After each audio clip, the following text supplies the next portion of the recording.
Right, and a very good evening to you. Many thanks indeed for joining us. This is Easy Friday on this day, the 6th day of May, the year 2022. My name is Shiksha, Arora, and welcome to the show. Remember, you can interact with us on social media at Shiksha, Arora, at John_Kago_M, at KBC Channel 1 on Twitter. Remember, the hashtag is Easy Friday. Tell us where you're watching from this Friday. And remember, we've also got Spotlight. We finally have Spotlight once again. Absolutely. What are you featuring today? We've got Christine Joki, also known as Chris Joki. She's an entrepreneur. She has a clothing brand. She is a famous YouTuber as well as an Instagram content creator. So we'll be talking to her about her journey in the industry. That's a bit later. We're also looking at the news that's been shaping up today. And the committee mandated by the Azimio to scout for a suitable candidate to be Raila Odinga's running mate has a list of 8 individuals. That includes Kalonzo Musyoka, who is in Mombasa and says he's best suited to deputize Raila Odinga, but says he will not present himself to any panel for any interview. Looking at that and of course other news of the day, business a bit later, and sports. But first things first, Shiksha has the highlights.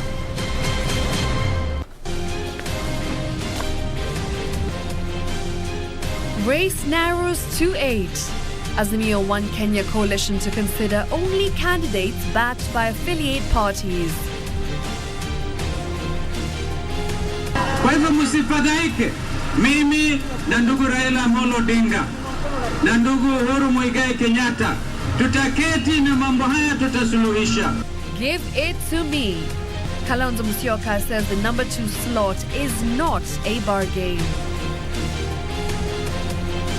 We also acknowledge that there's issues that need to be looked into, and we have also highlighted those issues to do with the electoral integrity. And is the country prepared for elections?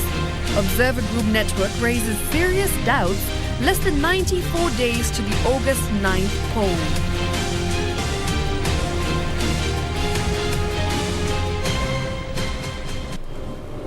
And of course, our sign language interpreter for tonight, Susan Thuku. Right. Now, the committee mandated by the Azimio la Umoja to scout for a suitable candidate to be Raila Odinga's running mate will now consider 8 individuals presented by affiliate political parties. Now, the list includes Wiper Party leader Kalonzo Musyoka, Murang'a County Women Representative Sabina Chege, Mother Karua of NARC Kenya, Peter Kenneth, KANU Chairman Gideon Moi, Ali Hassan Joho, Charity Ngilo of NARC, and Stephen Tarus of the National Liberal Party.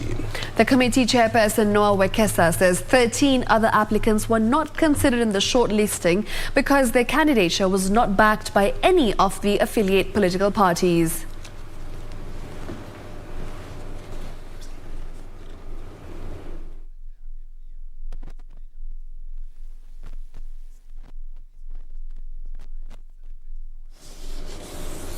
All right, and Wiper Party leader Kalonzo Musyoka says he is the best suited to deputize Raila Odinga and will not present himself to any panel for an interview. Maintaining that he had shelved his presidential ambition to back Raila, Kalonzo, he said the honorable thing the coalition should do is to hand him the number 2 slot the soonest possible. Kalonzo, who was in a tour of Mombasa on a mission dubbed the Grand Entry of Mike Sonko to contest the Mombasa gubernatorial seat on a Wiper ticket, said he was banking on his magnanimity to shelve his ambition and support Raila for the number 2 slot. The Wiper leader said there was no way he would subject himself to any panel as his past experience was unmatched and qualified for the job. Hatutaki tena kusambaratisha uhusiano wa Kalonzo na Raila. Kwa sababu Raila na Kalonzo akishikana Kenya inashinda. Wangapi anasema tushikane na Raila? Na mimi nasema hivi. Kwa hivyo msifadhaike. Mimi na ndugu Raila Amolo Odinga na ndugu Uhuru Muigai Kenyatta tutaketi na mambo haya tutasuluhisha. Kwa hivyo msiwe na hali ya kufadhaika. Lakini nasikia kuna watu kwa hiyo komiti wanasema hiki na kile, sijui nini imefanyika. Hawa hawajui Kenya, waende wapumzike, waachie Uhuru na mimi na Raila mambo haya. Speaking in Changamwe, Kalonzo defended the party for backing Mike Sonko, termed him as the best suited to bring change in the county. Mimi ningependa kuambia Raila Amolo Odinga, tunakupenda sana. wewe ni next president of the Republic of Kenya. Huyu Mheshimiwa Kalonzo amekuvumilia kwa tambili, amefanya chini yako. Huyu Mheshimiwa Kalonzo amekuwa makamu wa rais wa marehemu Mwai Kibaki. No Kalonzo, no Raila. No Kalonzo, no Raila. Au namna gani? Hatuwezi kukubali Mheshimiwa Kalonzo ambaye anaungwa mkono na watu milioni 4 katika Jamhuri ya Kenya ambiwe ati akafanyiwe interview na kina Junet pale Nairobi. Tunamwambia Raila, kama anataka kwenda State House, lazima shike Kalonzo mkono waende State House pamoja. Sonko, who was present, promising to restore the glory of the coastal town once elected into office. Sentiments echoed by his running mate Ali Mbogo. Wale mahoteli, wafanyikazi wa biashara kubwa zote ambao biashara zao karibu ziangamie na janga la corona, mimi na Mheshimiwa Ali Mbogo tutakaa na nyinyi tuwapatie suluhisho ya kutengeneza uchumi wa Mombasa County. Kwa hivyo tuko na sera mingi sana za kuwazia wananchi wa Mombasa. Wale wakitumia matusi, sisi tunawajibu na maendeleo. Tumeamua tutaweka pesa milioni 500 tusaidie vijana na kina mama kuinua biashara zao ili tumalize ukali kwanza, ukali wao na watoto wa nyanya na watoto wa babu. For Easy Friday from Mombasa County, I am Anna. Right, and a section of election observer groups have raised concerns over the country's preparedness ahead of the August 9th polls. East and Horn of Africa Election Observers Network says despite efforts put in place to ensure that the general election is credible, peaceful, free and fair, some critical issues are yet to be addressed. They singled out electoral integrity, campaign financing and insecurity as concerns that, if not addressed, may erode gains made in the country's electoral processes. Ben Chumba has this report. With 94 days before the August 9 polls, East and Horn of Africa Election Observers Network is concerned that outstanding critical issues are yet to be addressed by stakeholders in the country's electoral process.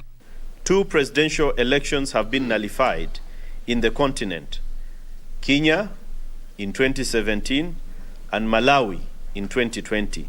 And this was because of electoral irregularities. The outcome of election in Kenya will impact a lot on South Sudan, either positively or negatively, because most of South Sudanese depend on Kenya. According to the group, top on the list of issues yet to be addressed are concerns over irregularities and illegalities in the upcoming general election. EHON urges all stakeholders in the Kenyan electoral processes to address these concerns in an accountable and transparent manner which encourages public confidence. We are hoping that you'll be able to run an independent, an impartial, and an objective election this time. We hope you try.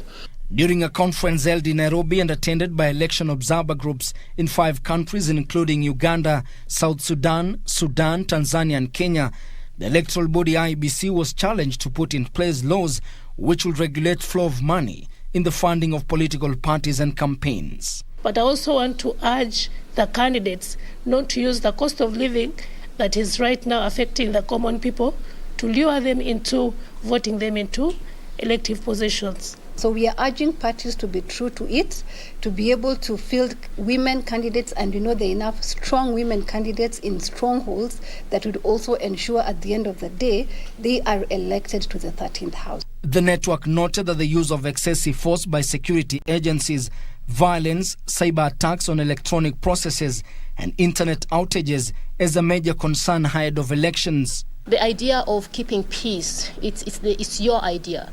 It's nobody's idea, because if something bad goes wrong, everyone is affected. So I think before we look up to into saying who is responsible, I think we are all responsible.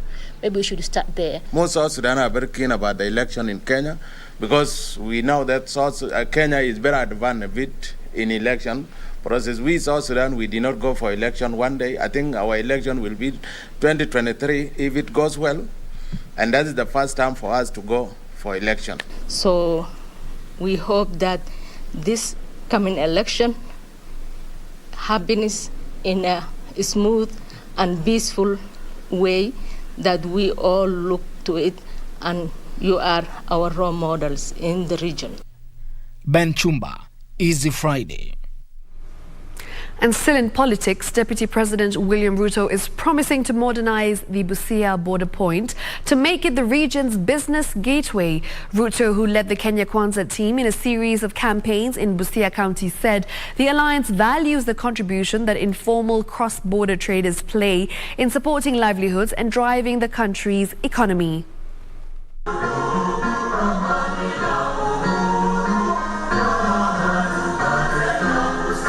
Busia County played host to the Kenya Kwanza Regional Economic Forum as the team sought to take local through its economic blueprint. The conversation in Kenya and the politics of our nation is not going to be about leaders sharing positions and sharing power. It is going to be about ordinary people and their issues and their empowerment and their economy. Being the second busiest inland port in Africa, the leaders promised to revitalize the border county through its strategic position, making it the most important economic stimulant. Hii ni county ambayo ni gateway ya kwenda katika nchi zenye zina umaarufu muhimu sana kwa biashara ya Kenya. So Busia should be the home of richness. Busia County is the fourth poorest county in Kenya. Yani Busia County ndio county nambari 4 kwa umaskini mkubwa katika taifa. Hapa Busia County. The team claimed the region has long played retrogressive political affiliation and must now shift its inclination to realize its full potential. Mtu asiseme ya kwamba hapa Busia sijui TV Tialala sijui nini. Wewe unapigisha watu TV na Tialala na watu 250,000 ni maskini wa mwisho. Please, nataka niambie viongozi wenzangu, tuwe na huruma kidogo. Huko Central, unajua sisi katika gold medal ya ukabila sisi ndio tulikuwa na pamoja hapo mbeleni. Kikombe ilikuwa kwetu. Na sisi wenyewe wenye kikombe tukaamua ya kwamba tumeachana na mambo ya ukabila, tunataka kuongea mambo ya uchumi na mambo ya kuleta Kenya mbele. Sasa kama sisi ambao tulikuwa na gold medal ya ukabila tumekubali maneno, na nyinyi watu ya Busia ambao mlikuwa na bronze medal, nyinyi mtaje nyuma kweli? ANC leader Musalia Mudavadi using the platform to lash out at the Treasury for the latest report that the country's economy has grown by 7%. Musalia defending his decision to work with Deputy President William Ruto, saying it was good for the nation. Those who are mama mboga and those who are industrialists, those who are farmers and those who are traders, those who are fishermen and those who are builders. We want an economy that works for all. Despite its immense economic potential, Busia County is ranked 4th poorest in the country. Kenya Kwanza Brigade is now promising a paradigm shift that will see not only Busia County reawakened, but also other economic sleeping giants across the country to the benefit of all Kenyans. Achola Simon, Easy Friday, Busia County. All right, and the National Gender and Equality Commission, that's the NGEC, has petitioned Parliament to enact laws to bring into effect the 2/3 gender rule. The Commission's chairperson, Dr. Joyce Mutinda, says though members of Parliament had failed to enact the legislation, political parties have no choice but to comply with the 2/3 gender principle when nominating candidates for parliamentary and senatorial elections. Here is Andrew Okero with more details on that. Pressure is mounting on political parties to abide by the 2/3 gender principle before heading into the polls. The Independent Electoral and Boundaries Commission, IEBC, has already warned that non-compliant parties will not be allowed to participate in the August 9th general election. The National Gender and Equality Commission is piling more pressure on the parties. We note with appreciation that the IEBC has reiterated this directive and urged political parties that are yet to adhere to the 2/3 gender rule to do so on or before the coming Monday, that is Monday, May 9th, 2022. The bill on this article is still in Parliament, and I want to call upon them to ensure that they finalize this bill and have it enacted before they go for election hearing. After Parliament failed to pass the 2/3 gender rule, stakeholders believe that it's only wise that parties make the principle a reality to avoid another legal quagmire. If they do not appear, then there is no movement forward towards the general elections. Section 2 of the Political Parties Act 2016 defines women, youth, persons with disabilities, ethnic minorities and marginalized communities as special interest groups. Dr. Joyce Mtindas in the meantime said that the Commission would push for peaceful and all-inclusive campaigns to ensure the country moves as one. Andrew Kero for East Friday. In other news, the National Cohesion and Integration Commission claims the conflict along the Isiolo and Meru boundary could be linked to the August 9th general election. The Commission said investigations have shown that some politicians were seeking cheap mileage while inciting locals against others, and those found will be held liable for any conflicts. Take a look. The National Cohesion and Integration Commission says hate speech and fake news remain two of the biggest threats to the conduct of a peaceful election. NCIC says that there is need to strengthen capacities of electoral stakeholders to prevent conflict and electoral-related violence in the country. What happens is that we want to live a peaceful Kenya.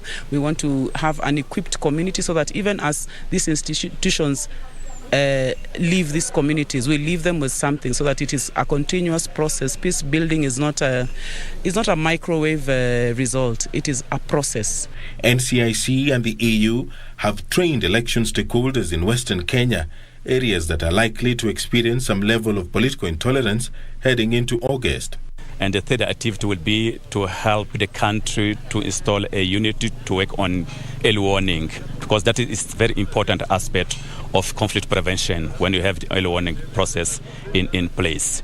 At the end of this training, I stand shoulders high as a leader to go down on the grassroots to tell people what election is all about, what voting is all about, coming together, making sure that we embrace peace.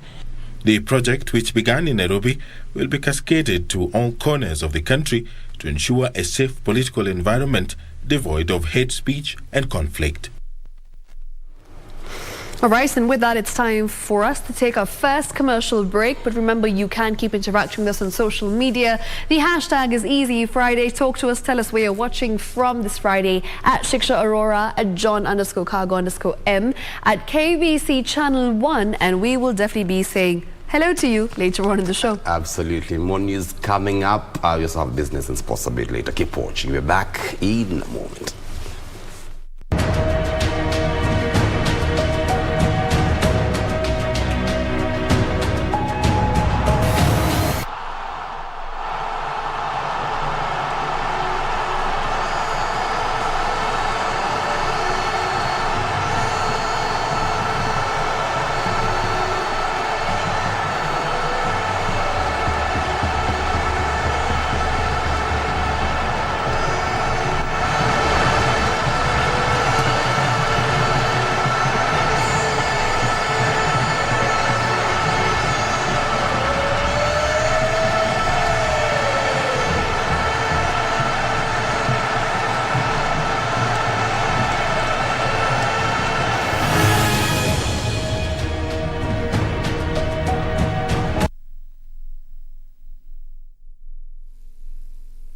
Kupata weka imani kama skiza tune kwenye simu yako, dial *811 *759#. Jameni, yani kuna watu wanapitianga mambo. Wacha vile sisi tunaonanga mambo kitoko kitoko. Kuna watu wamepitia mambo makubwa. Fikiria kuhusu job. akapoteza mifugo, akapoteza mimea, watoto wake, na bado akasimama na Mungu. Hata wewe, weka imani, usiwache Mungu. Ili kupata weka imani, dial *811 *759 hash. *811 *759 hash. We speak with cancer survivors who will help us unpack the whole issue of the gap in caring for cancer patients in Kenya. At this point, because of the swelling and everything, the only solution is amputation. I could go to the bathroom when I'm showering and I look at myself, I have two breasts, but then I imagine sooner or later I'll not be having one. My mom was ailing from throat cancer. So at least you are aware that cancer exists. Yes. Yeah. And what we had seen from our mom, I think I was not ready for it.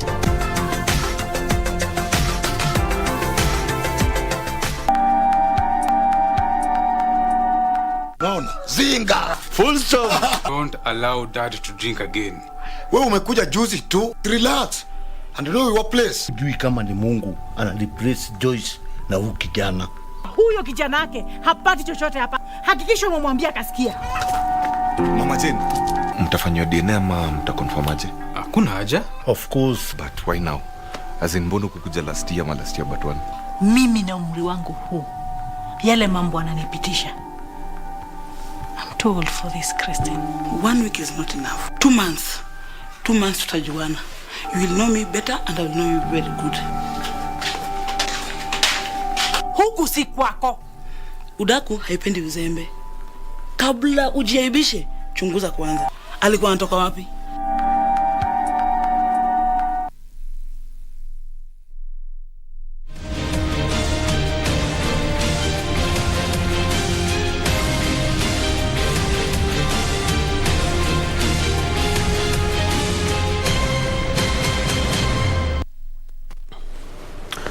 And a warm welcome back to Easy Friday. Let's head to the corridors of justice. And the High Court has dismissed 2 consolidated applications by the Council of Governors and former Nairobi Governor Mike Sonko on barring governors from office when faced with criminal charges, as well as imposing hefty bond terms. Now, in a 3-bench judgment delivered by Justice Grace Nzioka, the court ruled that the court was bound by a Supreme Court ruling on some of the issues and could not come up with a decision. Listen more from the court. It's a big blow for the Council of Governors and former Nairobi Governor Mike Sonko after the High Court threw out their consolidated petitions. A 3-judge bench comprising of Justice James Wakianga, Justice Grace Nzioka and Justice Esther Maina would determine 7 matters, which included whether the court had jurisdiction to determine the petition or whether the Council of Governors had the locus to institute the petition, both of which were in the affirmative, and on whether the bond terms imposed barring governors from office amounted to constructive removal, discriminatory and unlawful treatment. The parties involved and the findings of this court. The court illustrated that if need be, the governor can be escorted to office by an investigating officer. Meanwhile, 2 business persons, Eunice Wanjiku and Stephen Kairu, have been charged for being in possession of excisable goods affixed with counterfeit excise terms. It's alleged that on the 4th of May 2022 in Athi River, Machakos County, the accused persons were found in possession of 5,673 cartons of vodka, all affixed with counterfeit excise terms, occasioning the Commission of Domestic Taxes an excise duty loss of 1 million shillings and a value-added tax loss of 2 million shillings. Appearing before Chief Magistrate Wendy Micheni, the accused persons pleaded not guilty and were released on a bond of 200,000 shillings or a cash bail of 100,000 shillings. The case will be mentioned on 19th of May 2022. Lynn Chalom for Easy Friday. All right, in matters health, First Lady Margaret Kenyatta has appealed to health sector stakeholders to prioritize early diagnosis of heart diseases by intensifying awareness creation and early treatment. The First Lady says success in tackling cardiovascular diseases requires more research and public sensitization in identifying symptoms of the illnesses, especially among women and children. First Lady Margaret Kenyatta says there is an urgent need to expand partnerships, mobilize more resources and develop human capacity, as well as formulate legislation and policy interventions needed to address the rising cases of cardiovascular ailments, rallying stakeholders to intensify their efforts to defeat heart diseases on the continent. I urge us to work harder to raise awareness and attention to this issue. It will require more research effort, data collection, and knowledge that will help identify the unique symptoms that heart attack patients present with. That way, we will be better prepared to protect their health. The First Lady called for personal commitment in the search for healthier lives, saying good health was critical for economic growth and societal progress. Dealing with this urgent issue also requires cultivation of partnerships, resources, human capacity, legislation, and policy interventions. I applaud the advances that have already been made by our government and all the partners represented here. She urged cardiovascular health stakeholders in Africa to focus more on the training of healthcare providers and provision of life-saving drugs in remote areas so as to ensure that people affected by heart diseases have access to primary health services. We know that health is a precursor to development and growth. It is only healthy people who can be productive and successfully contribute at all levels to spur economic growth. To this end, our joint effort will require a holistic approach that calls on our individual and personal commitment to support our quest to lead healthier lives. First Lady Margaret Kenyatta applauded local initiatives geared towards addressing cardiovascular and heart diseases in the country, such as Kenya Country Preparedness Initiative and the National Hospital Insurance Fund NHIF amendment that includes cover for acute heart attack treatment in Kenya. The First Lady spoke when she officially opened this year's Africa STEMI Live Congress. Purity Museo, Easy Friday. All right, let's look at the COVID update and the country's COVID-19 positivity rate today stood at 1.2% following the confirmation of 28 new cases. This is from 2,315 sampled cases. Let's look at those numbers. They are on your screens now. These are out of over 3.6 million samples worldwide. According to the Ministry of Health, no death was recorded today, with the total number of fatalities standing at 5,649. Data from Johns Hopkins University shows that over 516 million COVID-19 infections have been confirmed globally, with 6.2 million deaths being reported since the pandemic struck. And a quick correction of those numbers, the 3.9 million is from local, that's from here in Kenya. And let's cross borders now and looking at technology when it comes to security systems, and enterprises and organizations have been asked to adopt a technological shift in security systems as a risk management solution for businesses. As International President Malcolm Smith said, enterprises should look at adopting artificial intelligence solutions that cover risks. The ASIS boss said that the shift towards artificial intelligence doesn't take away the human presence in security solutions and should be embraced, as is also embraced internationally.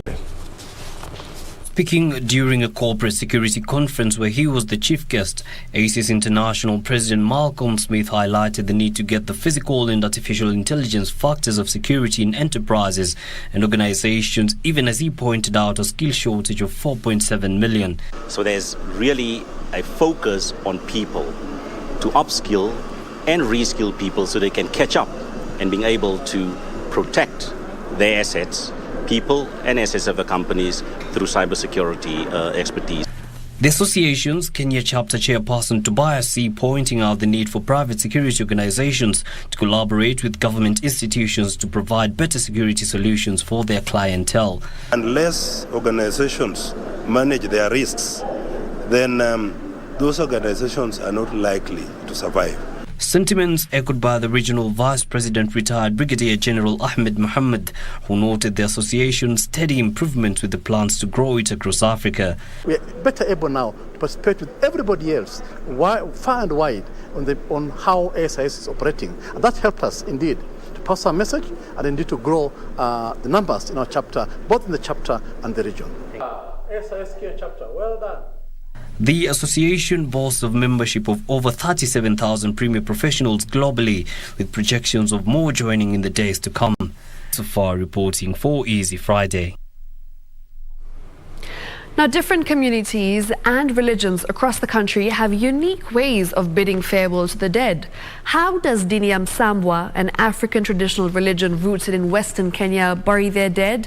All this in our weekly feature, My Culture, tonight.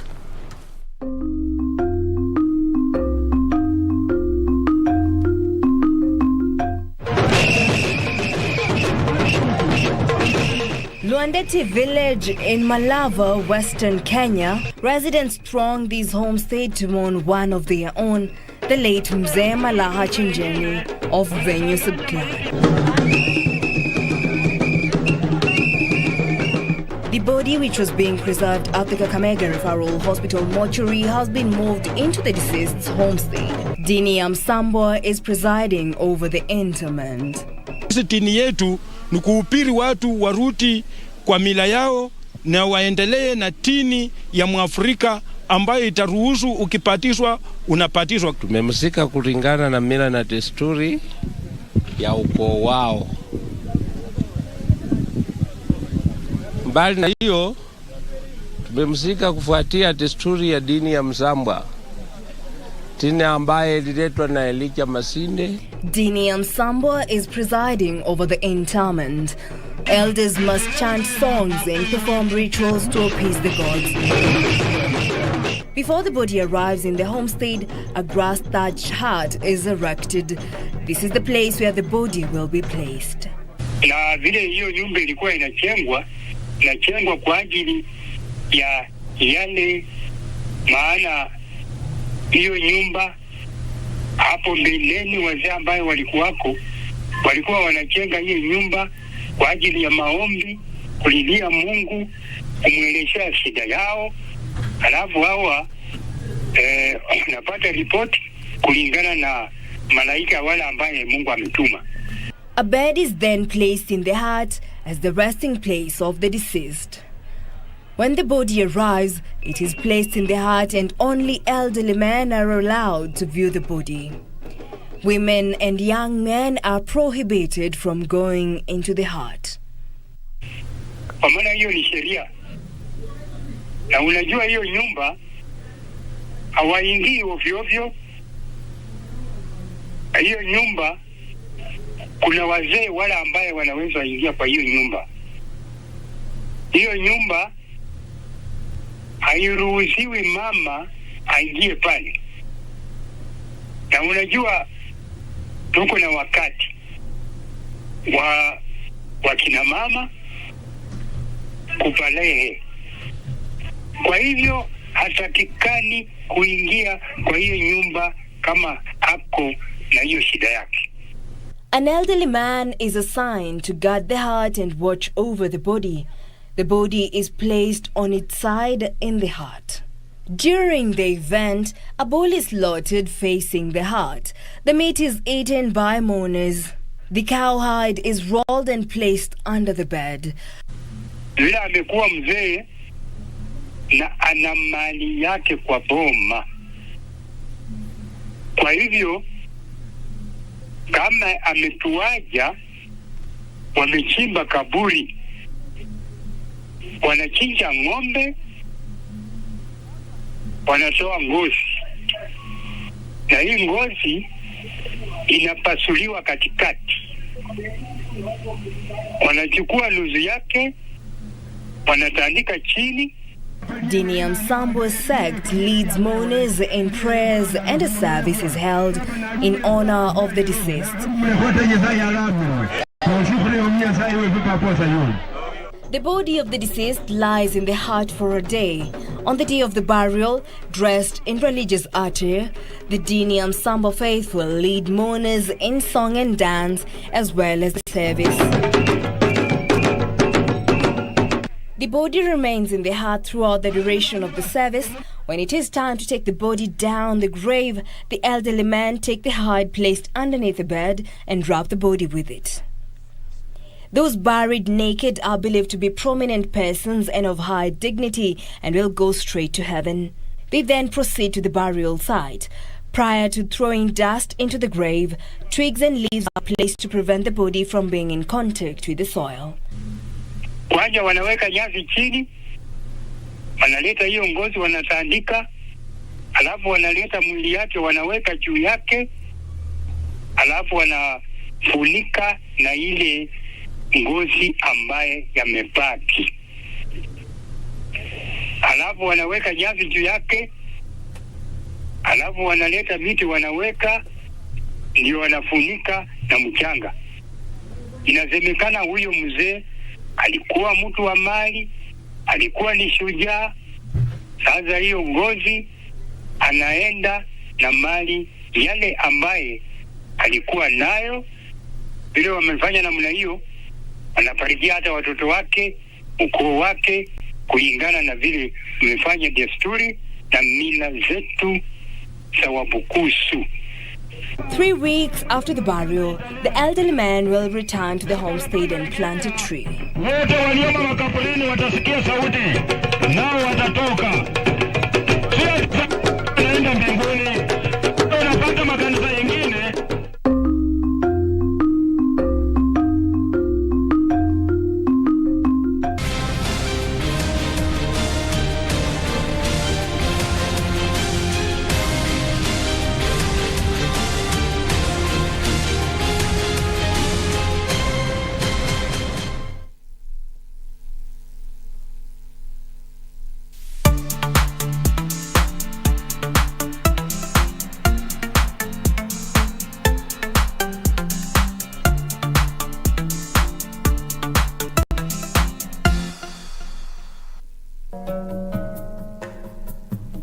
They shot 2 of her security guards, 1 fatal.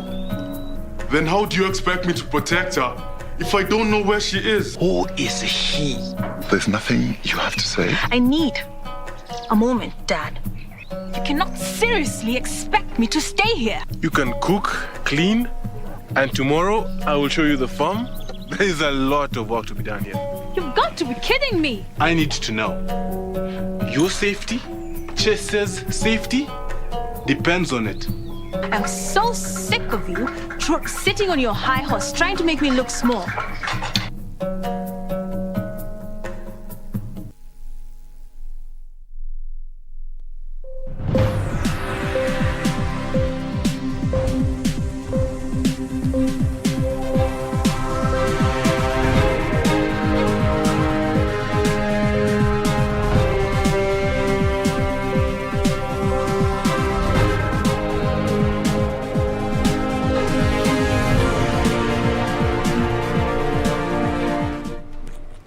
A very good evening to you. Thank you for keeping it easy Friday. Happy to be back on your screens after a short break. My name is Betty Kiptum. Let's get into the business news. Now, Kenya's social protection sector lacks the capacity to adequately address global shocks like the COVID-19 pandemic, owing to, among others, gaps in coordination, underfunding and over-reliance on donor funding. The latest report by the Partnership for African Social and Governance Research indicates that only 7% of working age adults receive cash transfers. Older persons take up the lion's share at 77%, while persons with disability only account for 1% of funds availed under social protection programs. Take a look. In Kenya, social protection is entrenched in primarily 3 ways. Through cash transfers program, the National Social Security Fund, which provides social security protection to formal and informal workers in form of lump sum payments upon retirement, and through social health insurance implemented by the National Health Insurance Fund. How you want to create solidarity? Because we need to think inclusivity is about solidarity. ability to bring those ones who are not able to come on board so that they can enjoy with others. Even when we are talking about the informal and informal social protection, I'm very happy that these researchers are going to help us, because up to last year, nobody even thought that people in the employment sector can be vulnerable. Were we not waking up and finding that you don't have a job? That is what happened. And with that, you are at home. So it would also be good for us as a country, as we are seriously looking at ways of improving on our social protection, we look at such vulnerabilities. However, identification of beneficiaries, duplication of the interventions between the county and the national governments, access to beneficiaries, and inadequate funding are some of the key challenges. When we want to come up with a program, we'll have data. And you know, figures don't cheat. They talk a lot. Because now, every time we go to the National Treasury, we are seeking for funding. They ask us, where are the numbers? Where is the evidence? When we go to the parliament, they ask us, what are the numbers in my constituency? What are the numbers in my county? But we are hoping that this social registry is now going to give us these numbers. And these numbers are going out to be the evidence we are going to be using. And at the same time, these are the numbers we are going to be using also to be doing the programming. The latest report by Partnership for African Social and Governance Research, PASGR, indicates that Kenya spends 0.9% of its GDP on social assistance, with most of the funding coming from development partners. They called for enhanced awareness and inclusion of effective delivery and sustainability of the social protection programs. Regina Mayara reporting for Easy Friday. Now, private sector business conditions deteriorated last month, hurt by a decrease in customer demand in response to rising consumer prices and living costs, as well as supply shortfalls for some goods. For the first time in 3 months, the headline Stanbic Bank Kenya Purchasing Managers Index dropped below the 50.0 no change mark in April, falling to a reading of 49.5 from 50.5 in March. The latest Stanbic Bank Kenya Purchasers Managers Index indicates that this month a solid fall in output was registered as firms experienced supply shortfalls for a number of items due to the war in Ukraine and a near record rise in output prices. Input costs rose to the greatest extent in over 8 years. Subsequently, retail prices were raised at the quickest rate in the survey's history, while business confidence dropped to a fresh record low. Clients reduced their spending due to the marked increases in selling prices, fuel costs, and other living expenses. For the first time in 3 months, the headline Stanbic Bank Kenya Purchasers Managers Index dropped below the 50.0 no change mark in April, falling to a reading of 49.5 from 50.5 in March.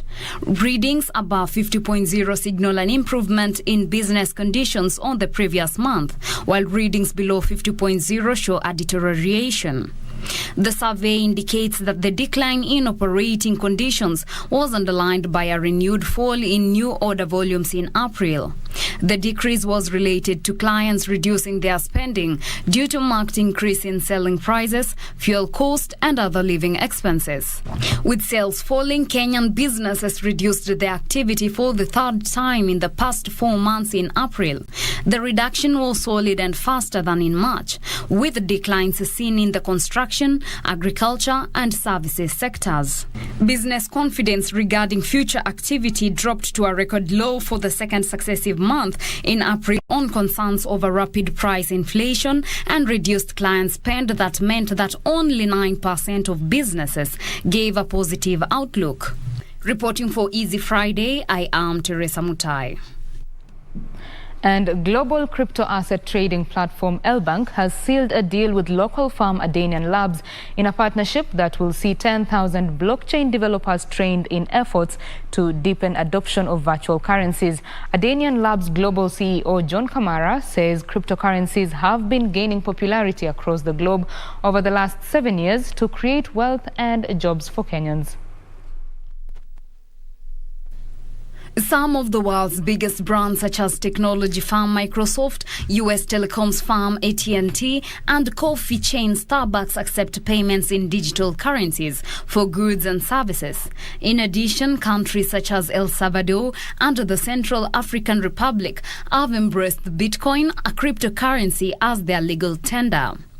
Those in the virtual currency platform view them as the future of payments.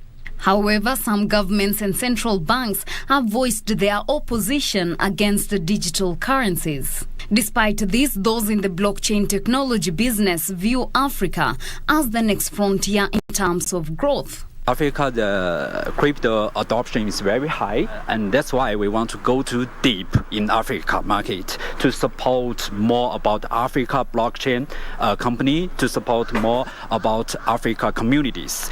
Officials from El Bank, which is a global crypto asset trading platform, believe that with awareness campaign coupled with a user-friendly platform would anchor growth of the virtual currency market in Africa. Kenya is the ground where we'll learn, where we will nurture talent. We have different ideas for the region. One of the major one is incubation. Incubation of crypto projects is something that we are going to focus on. The other area is investments. We have got something called as El Bank Labs. It's a $100 million fund that we have rolled out globally. And Africa would be a great market for us. The training by Adian Labs in partnership with the El Bank will mainly target startups with information on how to tap the global market. We are their partners in Africa to help convey that message, to help create that ecosystem, to create the network, the knowledge, to support the community, but also provide the startups in the crypto and blockchain stage the opportunity to now have a potential access to listing without the extreme difficulties. El Bank is targeting 4 countries in Africa, namely Kenya, Tanzania, Nigeria and Ghana. Kenyan companies are now venturing into cryptocurrencies for transaction with the aim of expanding their business scope. For Easy Friday, I am Teresa Mutai. Thank you, Teresa Mutai, for that report. Now, the standard gauge railway netted 15.2 billion shillings in revenue from passenger and freight services last year, backed by increased demand after the lifting of COVID-19 related travel restrictions. The 2022 economic survey indicates that the increase in revenue was powered by higher demand for cargo services that saw the new line haul 5,407 tons of cargo from a previous 4,411 tons in 2020. Data from the 2022 economic survey indicates that in 2021, the standard gauge railway registered a 24% increase in revenue that was partly attributed to the full utilization of the expanded Nairobi Inland Container Depot, reintroduction of double stack and long freight trains. In addition, enhanced collaboration between Kenya Railways and other agencies resulted in expeditious processing and evacuation of cargo. Every region, every county, there are infrastructure developments going on, whether roads, SGR, or rehabilitation of the meter gauge railway.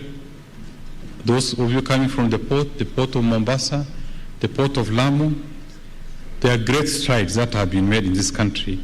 Rehabilitation of the meter gauge railway increased capacity that also positively impacted revenue and from passenger services nearly tripled to 234 million shillings last year from 83 million shillings in 2020.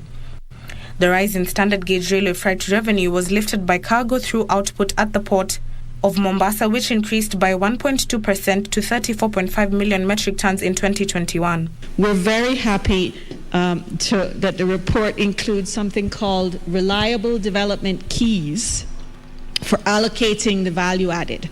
So really, this report allows us to cross-check our look at the counties with other statistical data and make sure that we have something that is very robust over time. Similarly, container traffic increased from 1.36 million 20-foot equivalent units in 2020 to 1.44 million containers in 2021, while the number of ships docking at the port of Mombasa rose to 0.9% to 1,635 in 2021.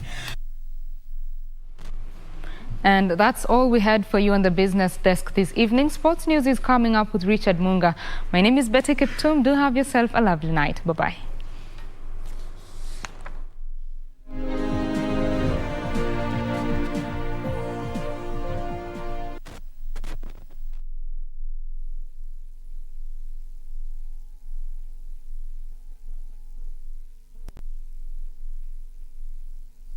Do you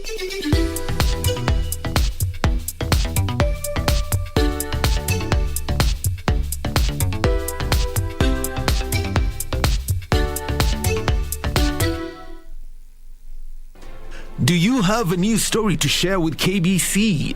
Get in touch swiftly on email news@kbc.co.ke or call 0723-892-654 or 0734-780-124.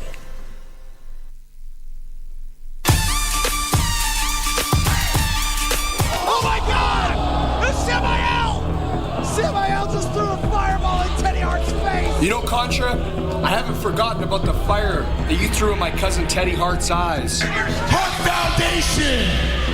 Your family is littered in tragedy! We're gonna finalize it! Will Smith Jr. Stepping up to Contra. What the hell? Who is that? Who's gonna hell of a super kick? It's Pillman! It's Pillman Jr. Hart Foundation.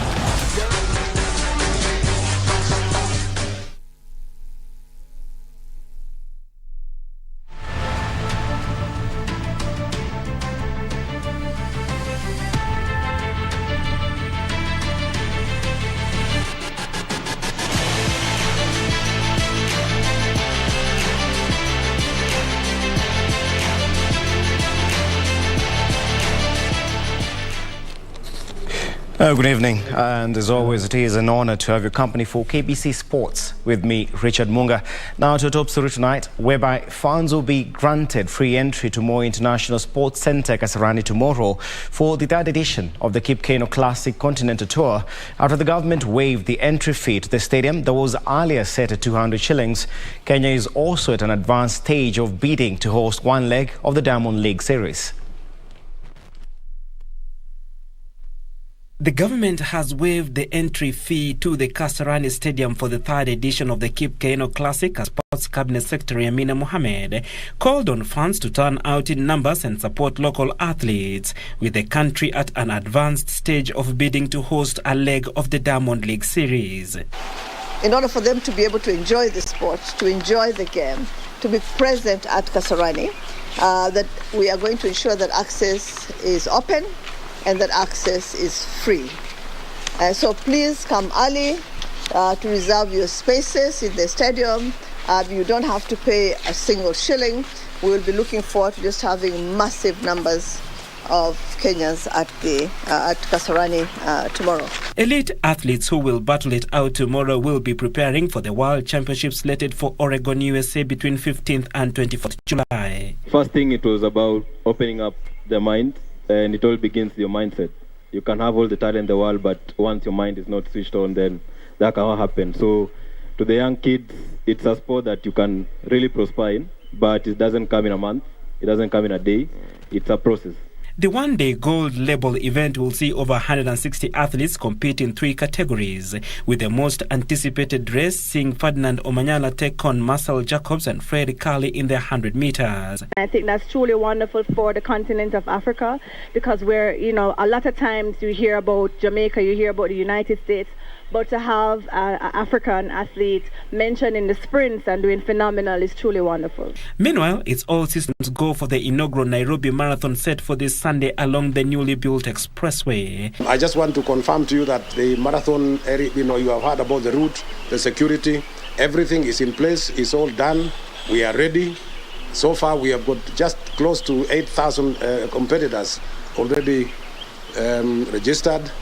And we hope to register maybe between today and tomorrow. It will definitely go higher than that. It is a road we all are proud of, and we all need to join hands to be proud of this marathon being hosted with us here in Nairobi, of which to myself and the machinery we have, we are well prepared that we are going to take a lot of interest in this event to ensure that it goes a success. Athletes will compete in the marathon, half marathon, 10 kilometers and 5 kilometer races, with winners of the 42 kilometers taking home 6 million shillings each, while 21 kilometer winners will be awarded 2.5 million shillings each. Oh, thank you, Buckley, for that report. And as Buckley said, of course, Marcel Jacobs, the Olympic gold medalist, taking on our very own Ferdinand Omanyala, one of the big races tomorrow, but also Shelian Fraser, of course, with a personal best of 10.60 minutes, of course, coming up against her expected greatest competitor, that is Christine Boma of Namibia, with a personal best of 10.97 minutes. But the other race to look forward to is the 3,000 meters steeplechase. Beatrice Chepkoech, the world champion, with a record of 8 minutes, 44.32 seconds, coming up against another Kenyan, Selufin. So, just Paul. So that's going to be something to look forward to. So stay tuned in to our subsequent bulletins for the highlights as well as the results. Now, moving on to other matters, Kenya Police are the champions of the 2022 International Gold Cup Hockey Invitational Tournament, which ended today at the Sikh Union Club in Nairobi. Police beat Ghanaian side Exchequers 2-1 in the last minute of the final to secure the win. The Gold Cup Hockey Invitational Tournament ended today at Sikh Union Club, with Kenya Police beating Ghanaian side Exchequers, who have been dominating the tournament since it began on 30th April. Kenya Police won the tournament with 12 points, while Exchequers took the runners-up cup with 11 points. Club championship here this year December, naomba NPS na Sako wa chip in, twende tucheze. Tunataka ikombe Africa. We are currently number 2 in Africa after Egypt, but this time we want to take it. And in terms of the attacking, they were somehow too fast on the ball. So we are going to work also on that. Then speed, fitness should be on high. This was Exchequers' only match that they lost in the tournament. Forwards Brian Saina and Titus Kimutai secure the gold medal for their police team with their field goals, while Elikem Kwam of Exchequers secure the team's lone goal. We are runners up, we'll take it up. There are a few things that we need to go back home and then try and rectify. In a nutshell, I believe my boys have learned a lot from this tournament. And once we get back home, we're going to exhibit whatever we've learned. Earlier on, Strathmore University was beaten 2-1 by USIU team. Forward Lawrence Mahatsa and midfielder Brian Kiplimo scored the goals for their teams, placing them in third position. Strathmore came fourth. This tournament in future, with at least 2 teams from Kenya, 1 or 2 teams from Tanzania and Uganda, and then 4 teams from West Africa. That is 2 from Nigeria and 2 from Ghana. And we will actually work on including ladies. The tournament was a good channel to prepare for the Africa Cup of Club Championships, which will be held later this year. For sports, I am Nora Mwangi. Now, internationally, Scottish side Rangers will play Eintracht Frankfurt in the Europa League final. After the two sides won their respective semi-final matches, Rangers progressed on a 3-2 aggregate win over RB Leipzig, while Frankfurt defeated West Ham United 3-1. Well, that's all the time we have for you tonight for sports. But remember, the Mashemeji Derby, that is on Sunday, Gor Mahia versus AFC Leopards. That is in the Kenya Premier League, while in the English Premier League, of course, Liverpool trying to improve on their chances of course, winning the EPL when they take on Tottenham Hotspur, who are after a top 4 slot. That's it for sports. I'm Richard Munga. Do have a good night, but don't go too far. Shiksha and Kago, back to you. I thank you, Munga. Indeed, it's a title race at the top. It's never easy to play Tottenham, but Liverpool are on top 4. Many thanks indeed for that. You're wrapping up the bulletin tonight? Absolutely, but don't go too far, because coming up next, we've got the interview that you've been waiting for. I'll be speaking to Chris Njoki. We'll be talking about her journey in the industry, all things fashion, all things entrepreneurship, all things content creation, plus more. Make sure you stick right here on KBC Channel 1. This is Easy Friday. Good night from Kago. Yeah, absolutely. Till next week. My name is John Kago. So long.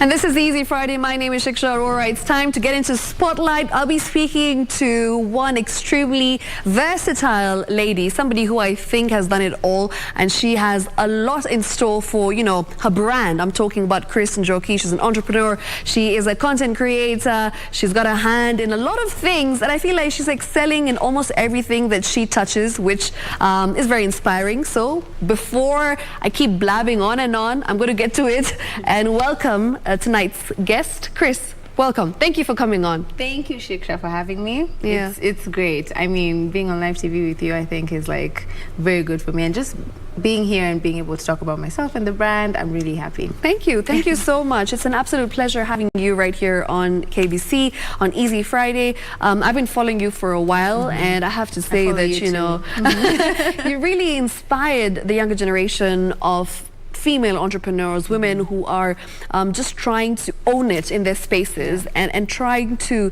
you know, get away from this mentality that we had that you have to work 9 to 5 to succeed in life, right?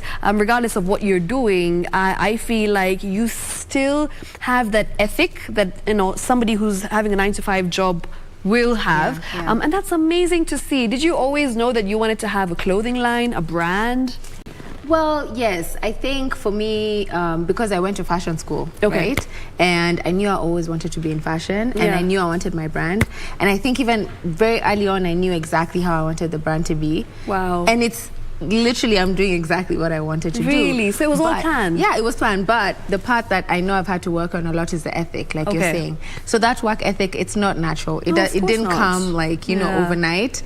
And I remember for me, you know, because I've always, first of all, I've never had like a 9 to 5. Yeah. Let me just put it out there. Wow. So literally, I've always just had my own businesses and worked for myself. So I used to work from home a lot, and I'd find myself like in my bed, in my pajamas. I was like, I'm working. And I'm like, no, I had to just turn all of that off like 3 years ago and just like get up every morning like someone who's going to work and actually go to the physical space where I'm actually doing my work.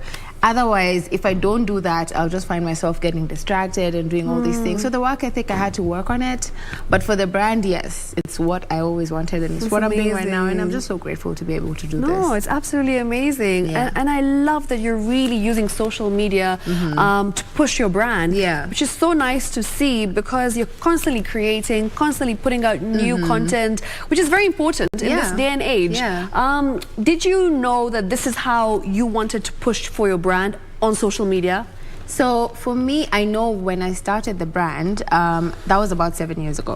Right? 7 years ago, anybody else who was in fashion was doing something completely different from what I wanted to do. So everyone was doing custom made, very pricey, you know, high end. I knew I wanted to do ready to wear, affordable, chic, trendy, you know, like stuff that people can actually get easily. And I wanted to be able to offer that to our clientele. But nobody was doing it. And when I started the brand, I was like, okay, I don't have much money. But what I want to do requires so much money. So I needed to find all of the free resources I could find to push the brand. Another thing is I really wanted to go e-commerce. Also, I'm a bit of a cheapskate in my head. It's like, I have to make it work. Cut costs. Like when someone asks me, I'm like, when they give me a price, they're like, okay, how much do you have? I'm just like, can we just do it for free? Like, I'll always try and get it for free. You know, so starting the brand, I knew I had to utilize anything I could get for free. And knowing that I wanted to go e-commerce, it's the best way to reach more people with minimal resources. Resources, minimal capital. And then that came now social media. I was like, look, it's a free platform. I can post one video and it'll get so many thousands of views.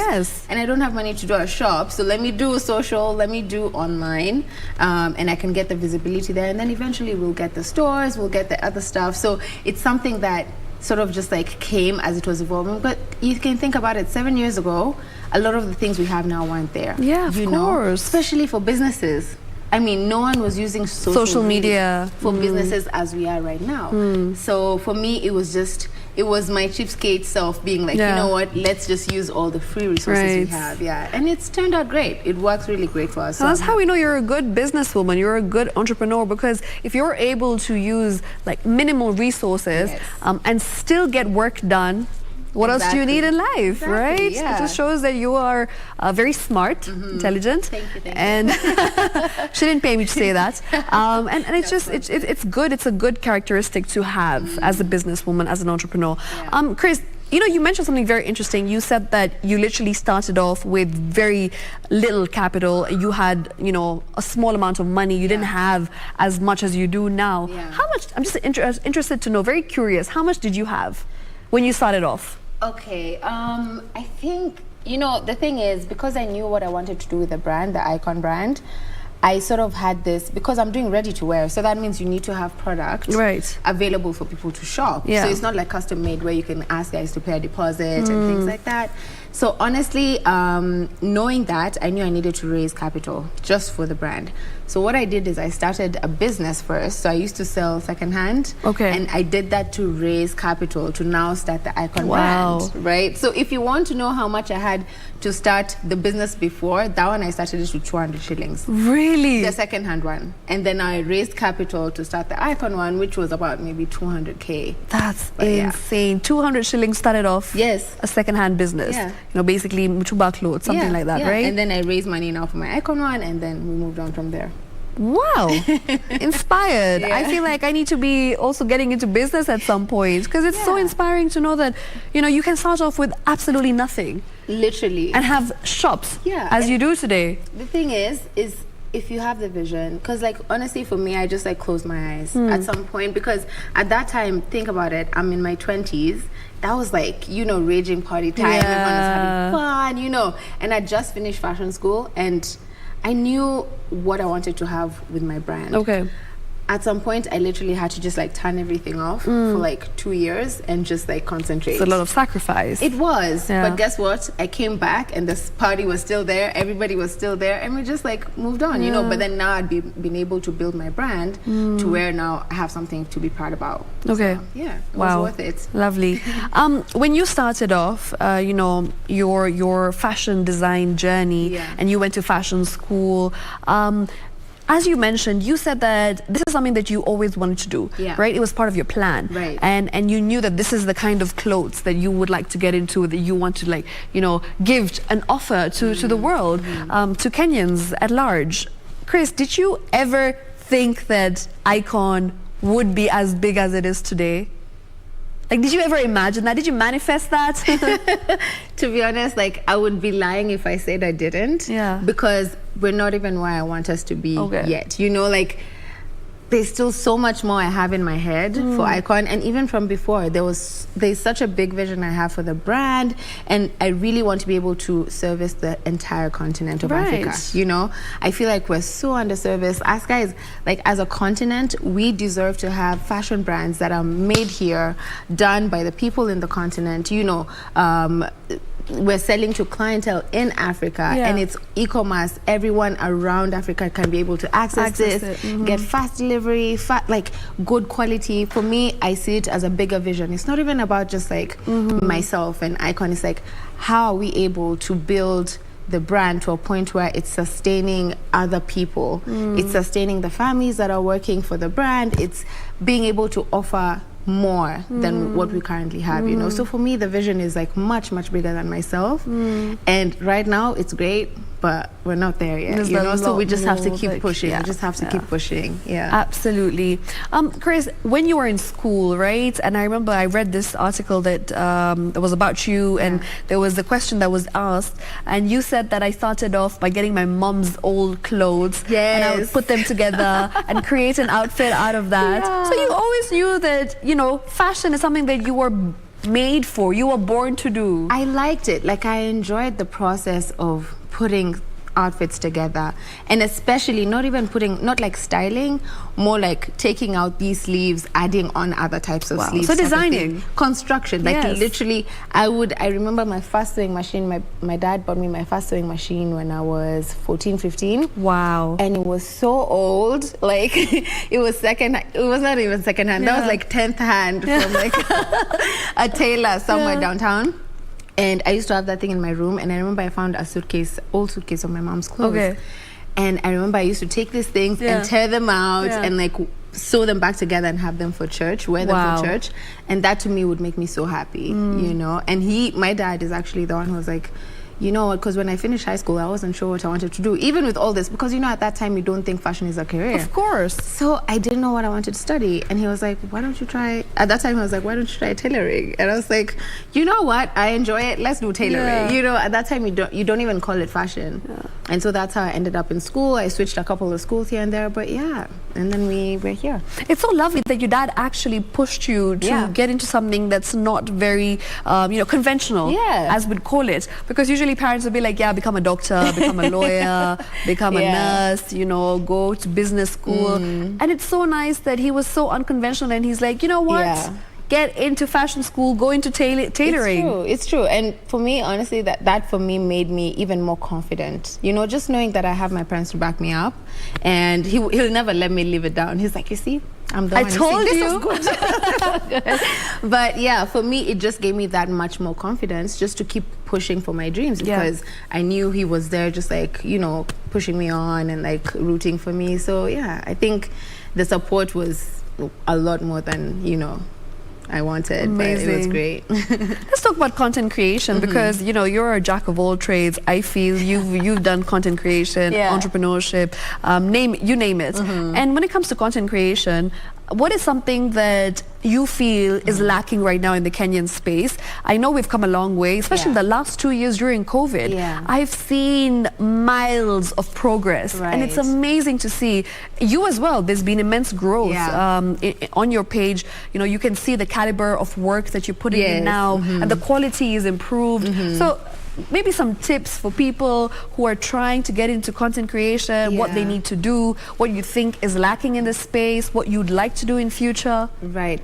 I think for me, content creation is the same thing. I've really seen growth in content creation as a whole, but what I love the most is just seeing people being authentically themselves. I feel like if you can get to find out who you are truly, and then just share that authentically with the world, I feel like everybody will just like love it. You know, let's not try and, you know, be someone else. And I just love, what I love the most is I'm able to see some of the people I follow, I'm able to see who they are authentically, and that's why I follow them. And I think even for the people, the rest of us who follow people on social media, you follow somebody because you relate with them. You want to see that side that maybe you wouldn't see otherwise, you know.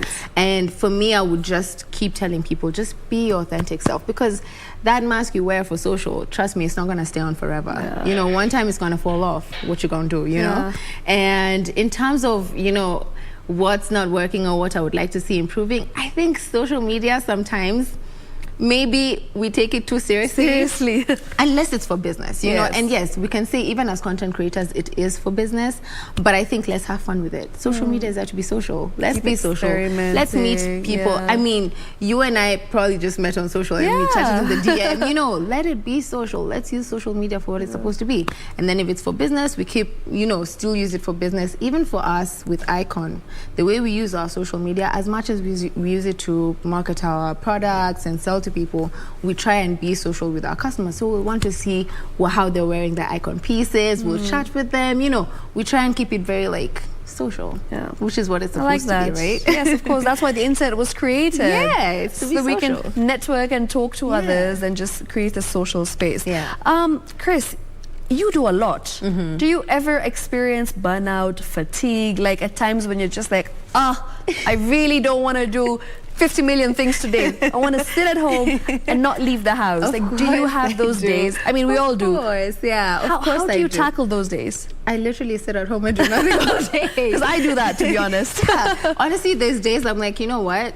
I just make sure everyone is at the spot doing what they need to do. And I just tell everyone, look guys, I'm at a meeting all day. Don't disturb me. I love it. And I just chill. Like, those days are going to come, especially when you're handling more than one thing at a time. And I'm sure it's the same thing for you. You know, you have your content creation and you have all these brands you're working with, and you have this other day job, and you have all these things you're juggling. Of course, it's going to get taxing at some point. And I totally advocate, if anybody out there is feeling like, you know, really burnt out, take that time, because you're not able to give 100% on one thing if you're not 100% like within yourself, you know. So I totally just take time off, and I tell guys, okay, whatever, I'll just say I'm working or I have an impromptu trip, and I just literally put my phone on D&D and I just take time for myself. It's amazing. It's very important. Yeah. Then you're able to come back even stronger. Otherwise, it's gonna keep piling up and you don't know when it's gonna blow. Right. Yeah. We're in this space where social media sometimes, obviously, it's great because you get to push your brand, you get to push, the things, your business, and things that you're passionate about. But at the same time, there's a lot of negativity out there. Right. There's a lot of competition, and I feel like self-doubt when you see everyone around you is doing so well, comparison, they're making it. And then again, people don't really post their lows, right? Of course, yeah. How do you always know that this is what I want to do with my social media? I'm going to be intentional with this particular part of my journey, and phase away all the noise in the background. How do you do that? How do you get rid of the self-doubt, comparison, insecurities that social media brings about? That's actually something that I've addressed a couple of times, even on my social media. I think one of the things, especially for me, is feeling sometimes that the space I'm in, it's like I don't belong there. It's like, are you sure? Are you good enough? There's always a lot of those questions. And these things, I think what the best way to tackle it is, number one, to know what you're dealing with, right? So for me, I am able to just see early on, okay, this is just self-sabotage, you're doing this to yourself, and I just try and look at all of my achievements, even if the list is not that big, but I try and look at the things that are going well, and then use that to be like, you know what, keep pushing, because all of this is not going well by mistake, and in terms of competition and seeing everybody else succeed, I feel like once you have your purpose and what you want to do and you're okay with that and you're happy, truly, no one else is going to be competition, because you're like, you know what, I have all these things that are going well on my side. If it's going well on this other person's side, then go for them and go for me too, right? But literally, it's all about trying and seeing what I'm doing right and then applauding myself for that, rewarding myself for that, being able to actually take note of these things, because a lot of times I find also people tend to forget the good things that are happening in their lives. Take note of it. If you're into writing, keep a journal. Talk about the good things happening, because then during those low moments, you're able to refer back and be like, you know what, this is good. I'm doing okay. I'm doing okay, It's very true. I like what you said, because sometimes you just forget how far you've come in life. And you just want to, because you see others and you keep thinking, no, I need to be there. But you're forgetting how far you've come, They probably didn't start where you started. Of course, everyone's journeys are different. So it's just about seeing what you've achieved and then saying, you know what, we started here, there's been improvement, just keep going. Next time you check, you'll probably be double that, Yeah, it's amazing. So when you started off Icon, I'm guessing it was just you. Now you have an entire team. Right now, how many people do you work with? How many creatives do you have that are under Icon? Maybe you can just give us a bit of a breakdown in terms of like your day-to-day activities. When you wake up in the morning, what are the things that you do, and when do you finish working? Okay, so number one, I think I work every day, like every single day. Even on Sunday, I'm working. Yes, it's not the physical, I'm going to the office, but I'm constantly on my phone. Like a lot of things happen, especially remotely now, because with tech, it's like you can do stuff from your phone, you can do stuff literally from anywhere. So I do work a lot, and that's something also maybe I probably need to work on. It's like having times where I'm just like, okay, no more work. I need a break. But you see, it's my baby. Like that's not, if anything happens, that's mine. Like I'm still teaching him how to walk, So I do work a lot. In terms of my daily routine, I would say, getting up. I'm a pretty early riser. Okay. I've always been, kind of. So usually waking up in the morning is not too tough for me. But I'll try and do everything before noon, just because that's when I have my energy. That's when I'm like, the minute I have my lunch, it's like snooze fest. But usually what I'll do is first thing in the morning, check into, our studio. Not everybody works at the same place at the same time. So then usually you'll find like our creative team will be in the studio and we'll just do like a powwow. I make sure I'm talking to the community manager, I'm making sure everything is being done, guys, for content. Because, you know, for me, it's like, I think with the brand and being a content creator, content is so high up. Yes, of course. On the things we need to do in Icon, you know? So I need to make sure that the people doing our content are good. They have whatever they need, you know? And then after that, I'll try and see what do we have in production, how is that going? Try and touch base in all the departments, just also so no one feels like, you know, you're not around enough. So a lot of it is just like making sure everyone is good. Okay. Phone calls. I make so many phone calls in a day. I'm in like 20 WhatsApp groups. It's crazy. Wow. But there's like different WhatsApp groups for different aspects of the company. But yeah, it's nice, you know. It's definitely different from when I began. When I began, I was like a one-man show. Yes, one-man army. You know, let me tell you. And let me tell you, those days, I still really just like low-key miss them. I miss them because that's what really makes me feel like closer to my brand. It's like I know everything about this brand because I started by myself. Anyone who came in after me, I trained them myself, you know. So it's like there's such an attachment to that. And I'm just like, I know everything happening here. So there's no one who can come and tell me, no, today we can't do this because I'm just like, I've done it before. I know exactly how to do it, you know.